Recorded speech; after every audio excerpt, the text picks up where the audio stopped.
My Minha story história really realmente starts começa from aos childhood 33 when I was anos, older. quando ocorreu o acidente. Eu vim para os Estados Unidos aos 26 anos. Eu tinha poucos negócios. Ensinei artes marciais durante anos. Eu era um ser humano decente. Nunca infringi a lei. Mas quando se trata de materialismo e do oposto da espiritualidade, era onde minha mente e meu coração estavam na época. Então, eu estava realmente interessado em ganhar dinheiro. Lembro-me de que, aos 33 anos, eu trabalhava como agente penitenciário para o estado de Illinois, em uma prisão de segurança máxima. E para aqueles que não sabem, as prisões de segurança máxima são onde os piores dos piores estão sendo alojados. São pessoas que têm uma sentença mínima de 25 anos ou mais. Então, por que estou dizendo isso? Porque só para descrevê-lo, essas energias espirituais que observei por trás daquelas paredes eram algo de outro mundo. Mas, na época, eu não prestei atenção a isso. Eu estava tentando bloqueá-las porque queria ganhar dinheiro. Trabalhávamos em horários loucos, e estou falando de turnos de 14 horas. Eu estava trabalhando no turno da noite durante minhas horas extras. Não conseguia dormir muito bem quando chegava em casa, porque estava pensando na prisão e nas cenas que tinha visto lá. Portanto, eram energias muito, muito ruins que me impediam de dormir. Então, eu trabalhava em meu negócio como artista marcial, ia para casa, tomava banho, vestia meu uniforme e ia trabalhar na prisão, porque eu era novo, justo e não tinha senioridade. Fiquei lá por apenas 2 anos. Minhas folgas nunca eram nos fins de semana, mas eram às terças e quartas-feiras, e nos dias de folga não podiam obrigá-lo a fazer horas extras.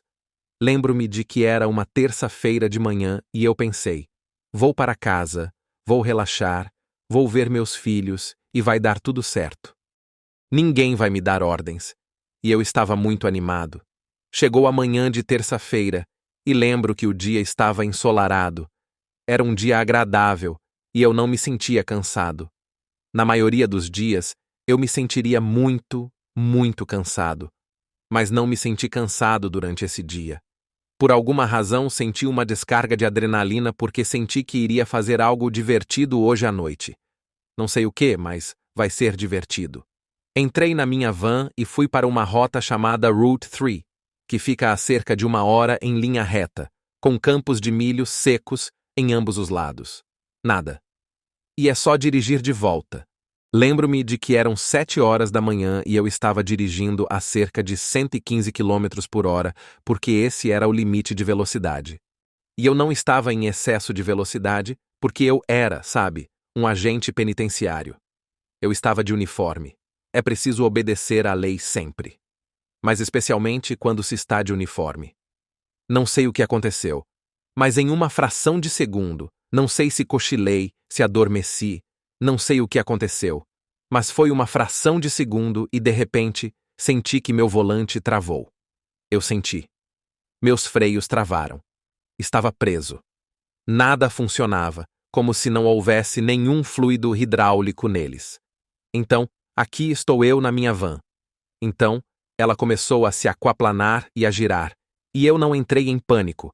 Eu simplesmente não entendia o que tinha acabado de acontecer. Eu estava olhando para o medidor de velocidade naquele momento e esperando que a velocidade diminuísse para que eu pudesse tentar controlar o carro. Em vez disso, ela estava subindo. Então, ela passou de 115 para 120, 130 e 135. E eu não entendia o que estava acontecendo. E então, do outro lado de mim e do outro na pista oposta. Lembro-me de que, pelo para-brisa, vi o carro se aproximando enquanto eu estava girando e havia uma senhora com 2 filhos pequenos no banco de trás. Lembro-me de ter dito a mim mesmo que não importava o que acontecesse, se eu dormisse ou não, não importava. Você não está tirando a vida deles com a sua. Então, com tudo o que eu tinha, eu estava dirigindo meu volante para a direita o mais forte possível. E então eu estava de frente para uma espécie de divisória de concreto, e estava olhando para as placas de velocidade e eram 135 quilômetros por hora. Lembro-me de que estava mais perto do que isso do muro de concreto, tentando reduzir drasticamente a velocidade. Lembro-me de segurar o volante, e como as pessoas dizem, você vê uma vida inteira à sua frente. Só me lembro de que eu estava com um sorriso enorme no rosto. Eu estava sorrindo como se estivesse prestes a receber no aeroporto um ente querido que não via há anos, e não sei porquê. Mas eu estava sorrindo e não estava com medo. E então ouvi o impacto, a explosão. Era o som de explosão mais alto que eu já tinha ouvido em toda a minha vida. E eu já tinha ouvido algumas explosões antes, mas nada como aquilo. Tudo o que me lembro é que o airbag começou a ser acionado, mas foi muito lento, e me pareceu que eram apenas lençóis pendurados do lado de fora para secar com um lindo lençol branco. Depois, tudo o que me lembro é de abrir os olhos de cabeça para baixo e observar que me lembro de tudo o que aconteceu desde o momento em que saí da prisão até o momento em que perdi o controle do carro e da senhora à minha frente, que tive de evitar o impacto. Eu me lembrava de tudo, então não é como se eu estivesse fora e não soubesse o que tinha acontecido. Eu estava de cabeça para baixo, estava na minha van, e há muitas fotos dela na internet. A van foi esmagada como uma lata de refrigerante, e a carroceria do veículo formou uma espécie de espadas parecidas com garfos que estavam em cima de mim. Eu estava embaixo e acordei, e foi a melhor sensação que já tive em toda a minha vida. Lembro-me de ter ficado impressionado com o fato de não haver som. Era como se o som tivesse sido completamente sugado para fora deste mundo. É claro que não há dor, não há cheiro, não há sensação de toque, não há absolutamente nada. E então percebo que meus pensamentos se foram. Eu não tinha nenhum pensamento. Eu simplesmente existia. Não tinha nenhum ponto de interrogação. Eu sabia de tudo. Eu me sentia protegido, feliz, em casa. Agora estou vendo tudo. Ainda estou no carro. O carro foi completamente esmagado, quase como o lado do motorista. Meu lado sofreu o maior impacto. Mas, tecnicamente, eu deveria ter sido decapitado. Praticamente. E estou lá, tentando descobrir o que está acontecendo. Quero dizer, ainda estou preso, mas não sei. É a melhor sensação do mundo saber que alguém está levando você constantemente e não há nada com que se preocupar. Você simplesmente vive uma verdadeira definição de vida. Viver uma vida incondicional, sem problemas, sem nada negativo em sua vida, sem pontos de interrogação, sem dúvidas. Lembro-me de que percebi que precisava sair dessa situação, mesmo que eu morresse, e é assim que me sinto. Olhei para fora e vi uma senhora do lado de fora da van. Ela estava andando de um lado para o outro. Parecia ser idosa, tinha cerca de 60 anos e estava vestida de preto, e suas roupas eram do século XIX. Ela tinha uma cicatriz de queimadura na bochecha direita, cicatriz na cabeça, e estava andando. E eu me lembro de estar de cabeça para baixo, e eu estava apenas. Sei que não conseguia falar. Este é o som de absolutamente nada. Era apenas minha visão. Lembro que estava apenas acenando porque queria me levantar. E ela estava andando de um lado para o outro, e toda vez que eu pedia ajuda, eu estava esperando por ajuda.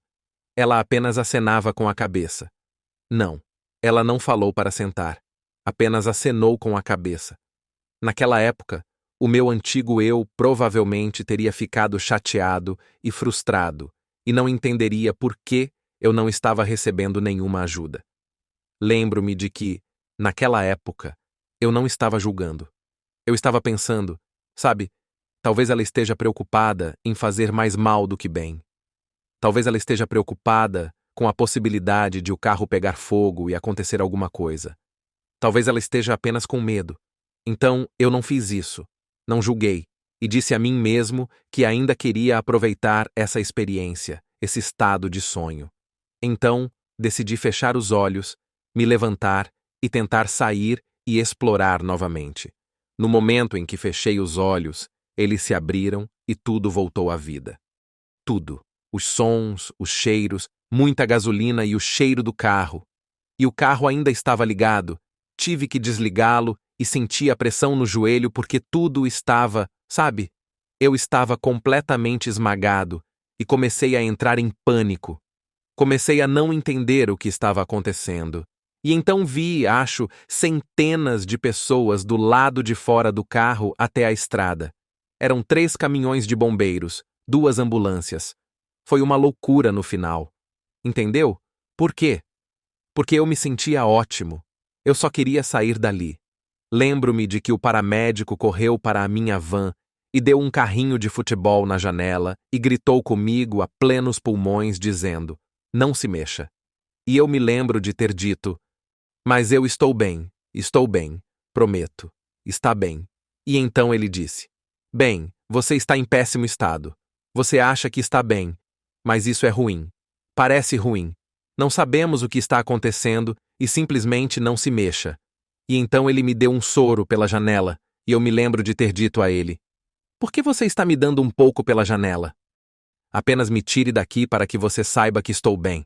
E ele disse que não podemos tirá-lo daqui. Vamos ter que chamar os bombeiros. Eles estão a caminho, com as garras da vida. E suponhamos que alguns de vocês não saibam o que são as garras da vida. Nesse caso, trata-se de um maquinário hidráulico que deve destruir o veículo, e então os passageiros podem ser retirados.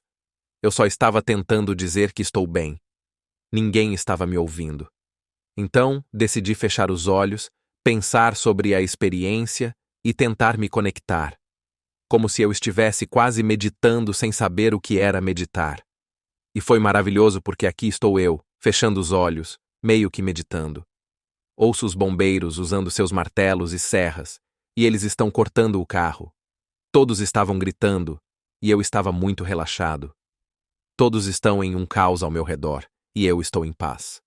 No momento em que eles me tiraram do carro, cortaram meu uniforme imediatamente com uma tesoura e um deles me deu uma injeção de morfina no estômago, sem sequer pedir minha permissão. Então senti que tudo estava queimando. Você pensava: o que você está fazendo?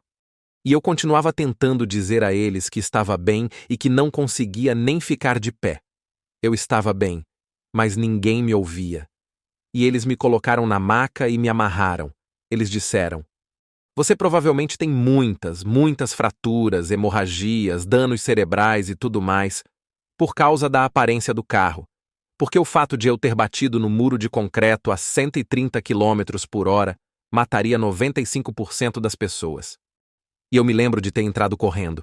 Então, decidi cooperar para que eles não pensassem que eu estava louco e, sei lá, me dessem um remédio. Então pensei: tudo bem, eu faço isso. Farei o que vocês quiserem que eu faça. Então, eles me levaram nessa, minha primeira vez em uma ambulância como essa. Havia uma de terapia intensiva, e eles foram muito rápidos. E as sirenes ficavam presas nos filmes. Lembro-me de que havia uma senhora xerife sentada na ambulância, e eu perguntei: "Posso lhe fazer uma pergunta, por favor?" E ela disse que era melhor não fazer agora, porque você estava em péssimo estado e fez o teste. Depois disso, farei meu relatório de qualquer forma. Lembro-me de ter insistido, realmente insisti, porque algo aconteceu comigo. E eu disse: "Senhora, eu insisto e, por favor, faça sua pergunta." E ela disse: "Bem, vá em frente." E eu me lembro de ter dito: "Não é ilegal um cidadão não ajudar e não ajudar um cidadão em perigo?" E ela disse: "Do que você está falando?" E eu disse: "Bem, há uma senhora ali. Quero dizer, eu estava preso e, antes de vocês chegarem, eu estava tentando sair, acenando, e vocês apenas balançaram a cabeça? Não. E isso não vai me ajudar." A senhora xerife disse que havia uma senhora idosa lá. Fomos os primeiros a chegar ao local. Você estava no meio de um campo sem ninguém ao seu redor. As pessoas da prisão chamaram a polícia, os vizinhos, e as pessoas estavam espalhadas por toda parte. E então me lembro de ter dito a mim mesmo: "Ok, isso está ficando interessante. É melhor eu não compartilhar isso com ninguém até que eu descubra." E esse foi o milagre número 1. Então cheguei ao hospital e, para aqueles que não sabem, em um hospital, você pode ir para a sala de emergência ou, às vezes, para a sala de trauma. A sala de trauma é para quando há acidentes graves ou transporte aéreo. Se você precisar salvar a vida de alguém imediatamente. Fui para lá e eles me examinaram da cabeça aos pés, em todos os lugares. Lembro-me de ficar ali parado e deixar que eles fizessem o que queriam. e fui para a cama, esperando o médico. Lembro que alguns amigos vieram visitar meus vizinhos. Eles souberam por outro amigo que eu estava lá, e o médico veio até mim e disse: Ouça, estou aqui há muitos anos. Nunca vi nada parecido com isso antes. E eu disse: Bem, do que está falando, doutor? O que o senhor encontrou? E ele disse: Bem, você não quebrou uma unha sequer. Não tem nem mesmo um hematoma. Você não tem nenhum tipo de inflamação. Nada mesmo. Como se você não estivesse envolvido em nenhum tipo de impacto. Ele estava realmente me perguntando se aquilo era sério. Lembro-me de mostrar a ele o arranhão que eu tinha aqui na mão. Esse arranhão não foi causado pelo acidente em si. Foi causado quando os bombeiros usaram as garras da vida. Eles estavam me puxando para fora do carro. Todos os óculos estavam quebrados, é claro, estilhaçados, e eles me puxaram rapidamente. Então, minha mão bateu em uma das janelas quebradas e tive um pequeno arranhão. Mas digo a vocês que um dia depois, eu estava no trabalho e me lembro de ter ido até o local onde o ferro velho levou meu carro porque queria comprar a bateria, pois precisava comprar outro carro. Eu precisava de uma bateria nova que tinha acabado de comprar para o carro envolvido em um acidente. Entrei lá e lembro que o proprietário veio até nós e nos deu os pêsames. Sinto muito por seu amigo. Um deles estava aqui e eu pensei: do que você está falando? É de mim. Quero minha bateria. E lembro que ele quase desmaiou. Ele disse: não é possível que você saia dessa sem nada. Na época, foi muito confuso e até divertido. Mas pouco tempo depois, um mês depois de começar a ter visões e anotações, eu era tão cético no início. Isso era tão íntimo. Naquela época, eu zombava de qualquer coisa espiritual. Eu gostaria de ser tão contra isso. E eu era muito cético. Mas continuei a ter essas visões, essas mensagens clarividentes, e tudo era como eu lhe disse no início. É como se você descobrisse que foi concebido quando tem o momento do acidente, sua experiência de quase morte, quando atravessa para o outro lado, o que no meu caso acredito que ele foi. E você sabe, você tem um elevador, e você tem o andar entre os andares, que não é nada. Portanto, acho que eu estava lá e não tinha atravessado totalmente. É por isso que não saí do carro, espiritualmente falando. Mas eu estava sentindo a experiência da alma 100%. Lembro-me de que a vida estava me jogando como uma boneca de pano de um lado para o outro, de um lugar para o outro. E tudo em minha vida, de relacionamentos a empregos e pessoas que eu criei. E tudo isso com tantos desafios que deveriam quase destruir uma pessoa. Só mais tarde percebemos que isso é o que as pessoas chamam de desafios. Eu chamo de lições. Essas são as verdadeiras lições quando realmente enfrentamos a provação para a qual estamos aqui, como parte de um soldado necessitado, e a superamos, e pelo menos nos rendemos a ela, a entendemos. Então foram anos e meses encontrando essas habilidades psíquicas e recebendo mensagens com números. Não me assustava, mas era como se eu continuasse fazendo a conexão com o acidente e começasse a aceitá-lo. Mas foi muito difícil. Quando você está realmente despertando espiritualmente depois de algo assim, isso equivale a chegar ao estágio do parto, o parto em si, as contrações, a dor, os gritos. Você sabe, é como chocar de um ovo, simplesmente. E todo despertar, mesmo que seja na natureza, nos animais ou nas pessoas, quando chocamos ou quando estamos nascendo, é um despertar lento. É algo muito intenso. E foi isso que aconteceu. Desde então, passaram-se 7 anos, e no final do 7º ano, consegui me unir à minha chama gêmea, o quebra-cabeça que faltava em minha vida, para completar o despertar espiritual. Não se trata necessariamente de se livrar do ego, mas de aprender a conviver com ele e equilibrá-lo. Assim, você sempre terá sua alma acima do ego, e não o contrário. Por causa disso, a consciência e o conhecimento ainda são herdados ou transmitidos a mim diariamente.